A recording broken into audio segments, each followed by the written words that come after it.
मंत्री गिरीश महाजन सध्या बोलतायत, आपण थेट जाऊया तिकडे। होती त्या मुस्लिम बांधवांना सुद्धा मी त्या ठिकाणी कन्व्हिन्स केलं आणि सगळ्यांचा अंत्यविधी आम्ही एकत्रितपणे त्या ठिकाणी केला आणि हा अंत्यविधी सकाळी 11:30च्या सुमारास झालेला होता। अंत्यविधी सुरू असताना त्या ठिकाणी इकडे शपथविधी झाला असं म्हणणं मला वाटतं चुकीचं आहे। कुठेही विनाकारण कुठला विषय कुठेही जोडू नये, पण मी स्वतः मंत्री म्हणून पूर्ण 2 दिवस म्हणजे घटना घडली रात्री 2 वाजता, मी सकाळी 9 वाजता तिथे मुंबईहून त्या ठिकाणी पोहोचलो आणि पूर्ण 2 दिवस आपण बघितलं असेल, कोणाला विचारा बुलढाण्यातले वृत्तपत्र बघा, सगळ्या आपल्या वाहिन्यांवर आपण मी होतो, मी 1 मिनिटही रात्रभर त्या ठिकाणी झोपलो नाही आणि शासन त्यांच्या सोबत होतं, पाठीशी होतं। माननीय मुख्यमंत्री महोदय, माननीय उपमुख्यमंत्री महोदय त्या ठिकाणी येऊन गेलेले होते, पण असा काहीतरी भावनात्मक विषय करायचा आणि चुकीचा मेसेज द्यायचा असं करता कामा नये। शपथविधी दुपारी मला वाटतं किती वाजता झाला? 3 वाजता झाला आणि तिथे फ्युनरल जवळपास 12 वाजता आटून गेलेलं होतं। पुढच्या काही महत्त्वाच्या बातम्या बघूया। उपमुख्यमंत्री देवेंद्र फडणवीसांच्या सागर बंगल्यावर अजित पवारांसह प्रफुल्ल पटेल आणि छगन भुजबळ यांची बैठक पार पडली। सुमारे तासभर ही बैठक झाली। या बैठकीला विधानसभा अध्यक्ष राहुल नार्वेकर हे सुद्धा उपस्थित होते। महाराष्ट्रातल्या राजकीय भूकंपानंतर आज अजित पवार आपली भूमिका मांडणार आहेत। अजित पवारांसह राष्ट्रवादीच्या 9 आमदारांनी शिंदे फडणवीस सरकारमध्ये मंत्रिपदाची शपथ घेतलेली आहे आणि यामुळे आता खळबळ उडालेली असून राष्ट्रवादीकडून आता अपात्रतेची कारवाई सुरू करण्यात आलेली आहे आणि याच पार्श्वभूमीवर 4 वाजता अजित पवार पत्रकार परिषद देखील घेणार आहेत आणि यावेळेला ते कायदेशीर बाबी स्पष्ट करतील।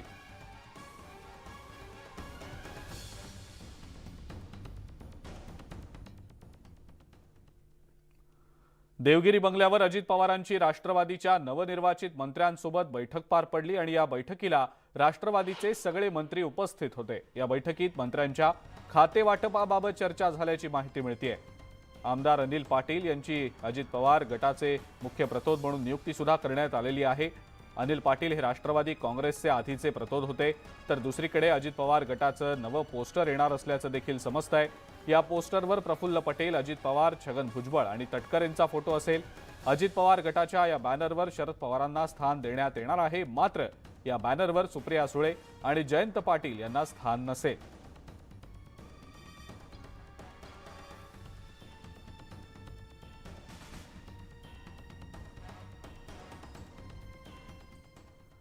राष्ट्रवादी काँग्रेसच्या कार्यालयातून पक्षाच्या आमदारांना फोन गेल्याची माहिती समोर येतेय। पक्षाच्या कार्याध्यक्षा सुप्रिया सुळे आणि प्रदेशाध्यक्ष जयंत पाटलांनी सगळ्या आमदारांशी फोनवरून संवाद साधला। सगळ्या आमदारांना आपली भूमिका मांडण्यासाठी 5 जुलैपर्यंतचा अल्टिमेटम दिलं गेलेलं आहे।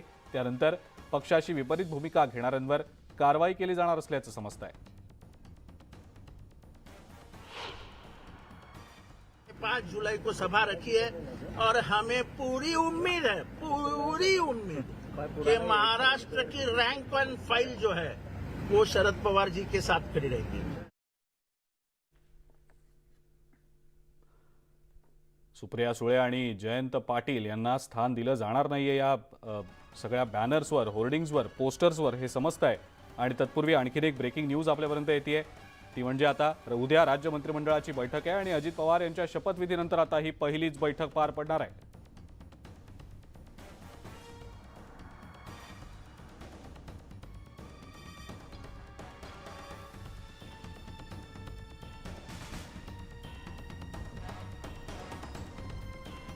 उद्या राज्य मंत्रिमंडळाची बैठक पार पडणार आहे आणि अजित पवार यांच्या शपथविधीनंतर ही पहिलीच बैठक असणार आहे, त्यामुळे ही बैठक महत्त्वाची असेल असं बोललं जात आहे। अजित पवारांनी उपमुख्यमंत्री पदाची शपथ घेतल्यानंतरची ही पहिलीच बैठक पार पडणार आहे।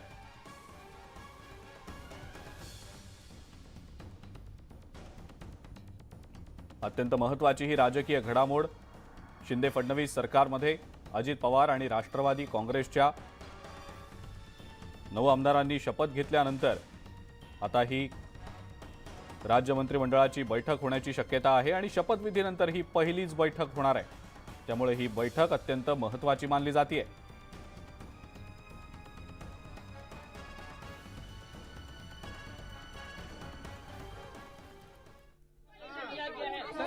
संजय राउत करेंगे, एकनाथ शिंदे रहेंगे, मुख्यमंत्री नहीं रहेंगे।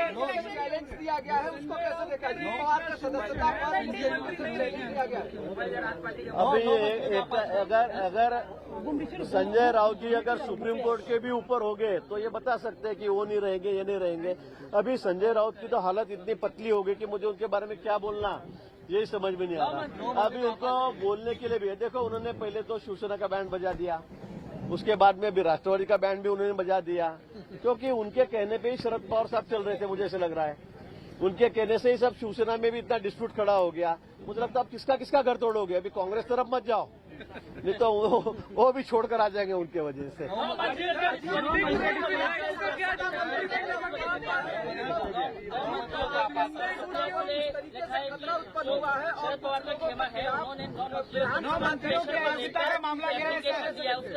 ये सब बातें टेक्निकल बातें हैं। अभी आपने देखा कि जैसे शिंदे साहब भी छोड़कर इधर आए थे, तब भी उनके खिलाफ भी ऐसे मुकदमा हुआ था, हाई कोर्ट में हुआ, सुप्रीम कोर्ट में हुआ, आखिर निर्णय तो हुआ है। आज निर्णय माननीय शिंदे साहब के हक में हुआ, ये बात तो क्लियर हो गई है कि शिंदे साहब ही अभी सीएम रहेंगे, इसमें तो कोई दो राय नहीं है। संजय राउत कुछ भी बोलेंगे तो उसमें उनको कोई मतलब नहीं। लेकिन आज एनसीपी ने भी वापस 9 लोगों के खिलाफ मैंने अभी आपको तो अभी ये वापस फिर से ये न्यायिक बात हो गई है। मुझे ऐसे लगता है कि इसका भी निर्णय अभी माननीय उच्च न्यायालय करेगा, सर्वोच्च न्यायालय करेगा, उसके लिए और थोड़ा समय लगेगा। परिवारवाद जिस तरीके से महाराष्ट्र की राजनीति में था, उसके कारण क्या पार्टियां बिल्कुल इसका ये परिवारवाद के कारण ही हो रहा है। देखो आज अजित दादा इतने कद्दावर नेता है, सभी महाराष्ट्र को पता है वो कितने पावरफुल नेता है, उनका सब उनके बारे में सभी को पता है। अगर सही मायने में एनसीपी की डोर जो है वो उनके हाथ में देना चाहिए थी, लेकिन आज मतलब बहुमत का अनादर भी उसमें हुआ है। सभी विधायक भी चाहते थे, एमपी भी चाहते थे, उनके प्रमुख कार्यकर्ता भी चाहते थे। उसके बावजूद भी शरद राव जी ने जो अपने लड़की को बच्ची को सब कार्यभार सौंपा है, उसके वजह से ये हुआ है। परिवारवाद इसका मूल कारण है, ये तो कोई नकार नहीं सकता है। अजित पवार ने हिंदुत्व को अपनाया है क्या? अजित पवार ने सेक्युलर परिवारवाद हा त्याच्यामुळे हा सगळा प्रकार झालेला आहे का? अजित पवारांकडे ह्या सगळ्या गोष्टी दिल्या असत्या तर हे सगळं राहिलं असं वाटतंय का? साहजिक आहे, हा परिवारवाद मी माझे मुलं माझे मुली या सगळ्या परिवार मारामध्ये हा पक्ष अडकलेला आहे। तुम्ही काँग्रेस घ्या गांधी घराण्यावर, तुम्ही शिवसेना घ्या ठाकरे घराण्यावर, तुम्ही आता राष्ट्रवादी घ्या पवार घराण्यावर। भाजपमध्ये असं नाहीये। भाजप ही कार्यकर्त्यांची पार्टी आहे, ही संघटनेवर चालणारी पार्टी आहे। बाकी आज आपण जर राष्ट्रवादी काँग्रेसचा बघितलं तर खरं म्हणजे अधिकारी या पक्षामध्ये जे ताकदवार नेता होते, कद्दावार नेता आहेत, सगळ्या दृष्टीने हुशार नेते आहेत, ते अजितदादाच होते, पॉवरफुल नेते होते। परंतु त्यांनाही मागच्या आपण बघितलं महिना 2 महिन्यामध्ये मिटिंग झाल्या, बैठकी झाल्या, त्यात त्यांना डावललं। पवार साहेबांनी स्वतःच्या मुलीला पुढे केलं आणि त्यामुळे सगळ्याच लोकांमध्ये आमदार खासदार कार्यकर्त्यांमध्ये प्रमुख सगळ्यामध्ये असंतोष झाला आणि त्याचा हा परिपाक आहे की आज राष्ट्रवादी काँग्रेस ही दुभंगलेली आहे। अनेक आमदार हे पक्ष सोडून आता आमच्यासोबत जोडले गेलेले आहेत। मंत्री गिरीश महाजन यांनी सध्याच्या राजकीय घडामोडींच्या अनुषंगानं प्रतिक्रिया दिलेली आहे। अजित पवार हे पॉवरफुल नेते आहेत, मात्र पवार कुटुंब हे घराणेशाहीत अडकल्याचं गिरीश महाजन यांनी म्हटलंय। राष्ट्रवादी काँग्रेसच्या पदाधिकाऱ्यांकडनं आता फॉर्म भरून घेतले जाणार आहेत, प्रतिज्ञापत्र त्यांच्याकडनं भरून घेतले जाणार आहेत। 5 जुलैच्या बैठकीसाठी येताना संबंधित प्रतिज्ञापत्र घेऊन येण्याचं पदाधिकाऱ्यांना आदेश देत सांगितलं गेलेलं आहे। शिवसेना ठाकरे गटानं सुद्धा अशाच प्रकारे प्रतिज्ञापत्र भरून घेतलेली होती आणि कायदेशीर लढाईची राष्ट्रवादी काँग्रेसकडून आता तयारी होतीये की काय अशी चर्चा सध्या सुरू आहे।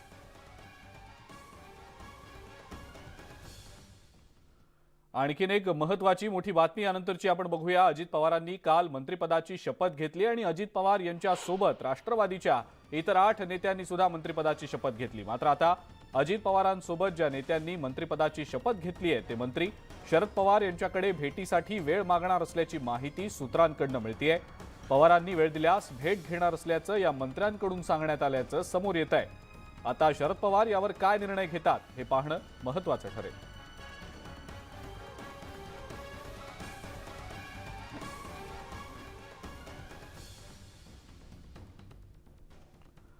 पक्षामध्ये पडलेल्या फुटीनंतर राष्ट्रवादी काँग्रेसचे अध्यक्ष शरद पवार पुन्हा एकदा रान उठवण्यास सज्ज झालेले आहेत. शरद पवारांचं कराडमध्ये जोरदार स्वागत करण्यात आलं. यशवंतराव चव्हाण यांच्या समाधीस्थळी शरद पवार नतमस्तक झाले. यावेळेला मोठ्या संख्येनं राष्ट्रवादी काँग्रेसचे कार्यकर्ते उपस्थित होते. समाधीस्थळी ज्येष्ठ काँग्रेस नेते पृथ्वीराज चव्हाण, राष्ट्रवादीचे खासदार श्रीनिवास पाटील, अनिल देशमुख, रोहित पवार आणि रोहित पाटील हे सुद्धा उपस्थित होते. यावेळेला कराडमधून शरद पवारांनी बंडखोरीच्या विरोधात लढाईचं रणशिंग फुंकलेलं आहे.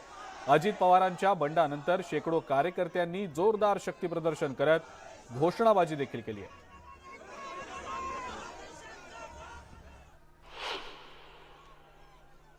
वर्ष 6 महिन्यामध्ये पुन्हा एकदा लोकांच्या समोर जायची संधी येईल आणि त्यावेळेला ही राज्याची लोकशाहीच्या मार्गाने शांततेवर विश्वास असणाऱ्या या शक्तींना धक्का देणाऱ्या ज्या प्रवृत्ती आहेत त्या पूर्णपणानं बाजूला करू आणि पुन्हा एकदा महाराष्ट्र प्रगतीच्या आणि सामान्य माणसाच्या हितासाठी कष्ट करणाऱ्यांचे राज्य ही अवस्था आपण निर्माण करू. महाराष्ट्रामध्ये ती उलथापालथ ही करण्याच्या बद्दलची एक भूमिका याच प्रवृत्तीने घेतली. दुर्दैवानं त्याला तुमच्या आमच्याचे काही सहकारी बळी पडले. पण ठीक आहे, पण एखादी व्यक्ती बळी पडली असेल, समूह बळी पडली असेल तर फुले आंबेडकर, शाहू राजा आणि यशवंतराव चव्हाणांच्या महाराष्ट्रातला सामान्य माणूस एक वेळ उपाशी राहील, पण तो महाराष्ट्राची सामूहिक शक्ती ही मजबूत केल्याशिवाय राहणार नाही. आणि ही शक्ती मजबूत करून जी उलथापालथ करणारी शक्ती आहे वर्ग आहे त्यांना त्यांची योग्य जागा दाखवायला राहणार नाही. याला फार अवकाश नाही. यानंतरची एक अत्यंत महत्त्वाची मोठी ब्रेकिंग न्यूज आपण पाहणार आहोत. राष्ट्रवादी काँग्रेसच्या दोन्ही गटांनी आता विधिमंडळासमोर धाव घेतल्याचं समोर येत आहे. कारण विधानसभा अध्यक्ष कार्यालयात राष्ट्रवादी काँग्रेसचे 7 ते 8 अर्ज दाखल झाले. त्यातील याचिका आणि तक्रार अर्ज तपासल्यानंतर अध्यक्ष पुढची कार्यवाही करणार असल्याची माहिती सूत्रांकडून मिळतेय. शिवसेना प्रकरणातला सर्वोच्च न्यायालयाचा निकाल पाहून पुढील कार्यवाही करण्याचं विधिमंडळासमोर एक मोठं आव्हान असणार आहे. शिवसेनेप्रमाणेच राष्ट्रवादी काँग्रेस पक्ष कुणाचा या संदर्भातला एक मोठा पेच निर्माण होऊ शकतो आणि त्यामुळे आता विधानसभा अध्यक्षांच्या भूमिकेकडे संपूर्ण राजकीय वर्तुळाचं लक्ष लागलेलं आहे. राष्ट्रवादी काँग्रेस सत्तेत आणि विरोधात अशा दुहेरी भूमिकेत असल्यानं नवा पेच निर्माण झालेला आहे आणि त्यामुळे नेमका पक्ष कुणाचा यावर निर्णय घेण्याचं अध्यक्षांसमोर एक आव्हान उभं राहिलेलं आहे. अधिक माहिती या संदर्भातली आपण जाणून घेणार आहोत. तुषार उपनवर आपला प्रतिनिधी आपल्या सोबत आहे सध्या. तुषार, काय नेमकी माहिती? अजिंक्य, आपण जर पाहिलं असेल तर राष्ट्रवादीच्या दोन्ही गटांनी विधिमंडळासमोर धाव घेतलेली आहे. विधानसभा अध्यक्षांकडे आता राष्ट्रवादीचे 7 ते 8 अर्ज दाखल झालेले आहेत. त्यातील याचिका व तक्रार अर्ज तपासल्यानंतर अध्यक्ष पुढील कारवाई करणार असल्याचं आपल्याला विधिमंडळातल्या खात्रीलायक सूत्रांकडून माहिती मिळते. शिवसेना प्रकरणात जसं सर्वोच्च न्यायालयाने निकाल पाहून पुढील कारवाई करण्याचे आदेश विधिमंडळासमोर दिले होते. विधिमंडळासमोर ते मोठं आव्हान निर्माण झालं होतं. त्यामुळे आता राष्ट्रवादीचा निर्णय देखील आता अध्यक्षांच्या दरबारी असल्याचं आपल्याला पाहायला मिळत आहे. येणाऱ्या काळामध्ये विधिमंडळाचे अध्यक्ष राहुल नार्वेकर यांच्या दरबारी शिवसेनेचा देखील चेंडू आहे आणि राष्ट्रवादीचा देखील चेंडू आहे. त्यामुळे नेमका आता अध्यक्ष निर्णय काय घेतात. बरोबर आहे. त्यामुळे आता अध्यक्षांच्या भूमिकेकडे सर्वांचंच लक्ष लागलेलं आहे. तुषार, धन्यवाद माहिती दिली त्याबद्दल. जितेंद्र आव्हाड सध्या बोलतायत, आपण थेट जाऊया तिकडे. काही जणांना फसवण्यात आलं होतं, काही जणांना सांगण्यात आलं होतं साहेबांची परवानगी घेतली आहे, साहेबांना सगळं सांगितलेलं आहे. अशा अनेक गोष्टी ज्या चुकीच्या होत्या पण त्या अशा पद्धतीने सांगण्यात आल्या की लोकांचा विश्वास बसला. कारण का जे पहिले 7 जण होते कायम साहेबांबरोबर दिसायचे, त्याचा त्यांनी फायदा घेतला, गैरफायदा घेतला. आणि ते असं आहे की त्याच्यातली एक स्पष्टता यायला हवी जी अजून आम्ही दिलेली नाही की या सगळ्यांनी साहेबांना कबूल केलं होतं आम्ही कुठेही जाणार नाही.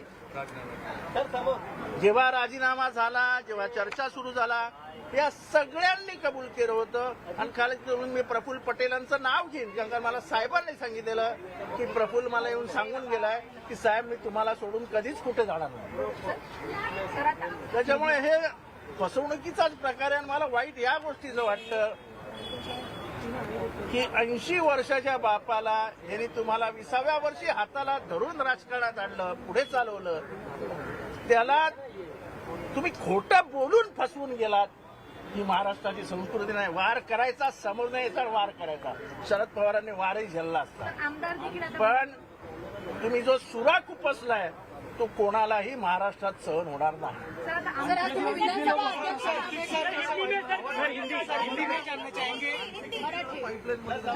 अजून खूप जण पाईपलाईन मध्ये आहेत. कराडला तुम्ही बघितले किती आमदार त्यांच्या बरोबर होते. महाराष्ट्रामध्ये सगळीकडे साहेब सुरू जाणार आहे. माझ्या अंदाजाने जी पहिली मीटिंग ही जुन्नर भागामध्ये असणार आहे. ते जुन्नरपासून म्हणजे जो शिवाजी महाराजांचा टापू होता तिथलं ते प्रचाराला सुरुवात करणार आहेत. त्यामुळे त्यांची गणितं ठरलेली आहेत आणि त्याप्रमाणे ते आला आढावा केला.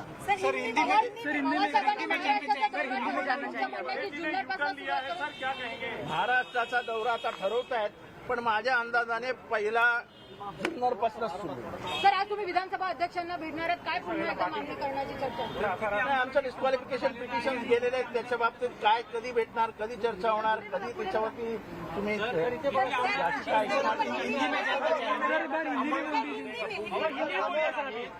आमदार सांगितलं जात होतं काल आता जी माहिती मिळते त्यानुसार जवळपास 35 आमदार तुमच्या संपर्कात आहेत. आम्ही काहीही बोलत नाही. 9 सोडून सगळे आमच्या संपर्कात आहेत.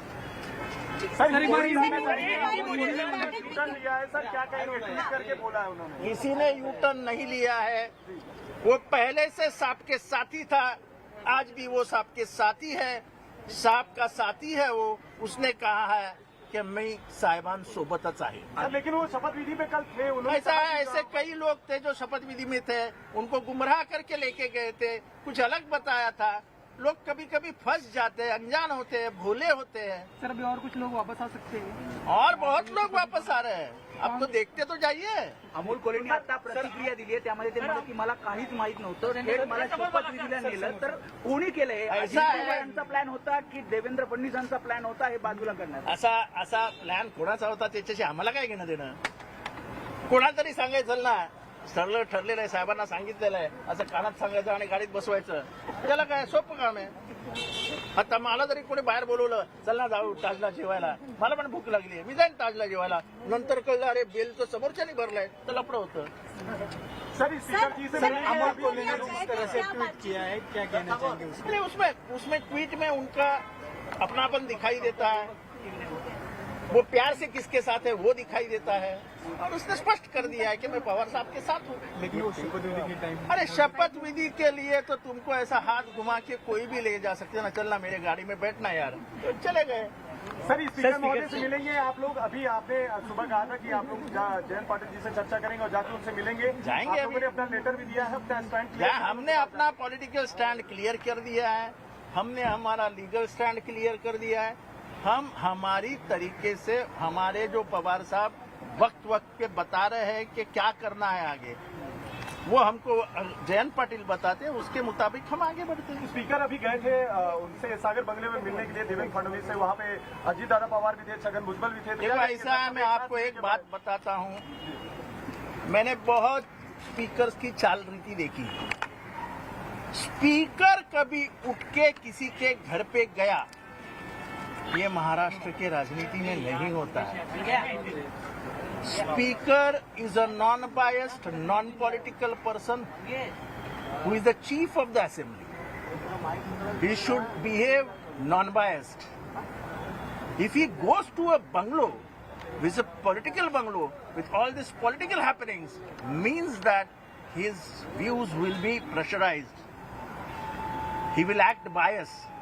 आय थिंक दिस इज म्हणजे महाराष्ट्रामध्ये अध्यक्षांनी कसं वागावं ह्याची एक अलिखित संहिता आहे. त्या संहितेमध्ये हे स्पष्ट आहे की अध्यक्षांनी कुठल्याही राजकीय दबावाला बळी पडता कामा नाही. ते जरी कुठल्याही राजकीय पक्षाचे असले तरी जेव्हा ते विधानसभेचे अध्यक्ष होतात ते सर्वपक्षीय असतात आणि खास करून विरोधी पक्षीयांना जास्त न्याय द्यावा असं पुस्तकात लिहिलेलं आहे. आणि मला वाटतं नार्वेकर हे हुशार वकील आहेत. त्यांच्याकडनं अशा पद्धतीचं वागणं, एका पक्षाला मदत करणं, फाटाफूट होत असताना त्या फुटीच्या गटाला मदत करणं हे एखाद्या सत्सद विवेक बुद्धीला स्मरून काम करणाऱ्या इतक्या मोठ्या वकिलाला शोभत नाही. न्याय मिलेगा अब आपको लग रहा है जिस तरीके से मीटिंग हुई है बंगले में जाकर ऐसा है, न्याय तो हम लेके रहेंगे. न्याय भीख मांगने से नहीं मिलता है, न्याय लड़के मिलता है.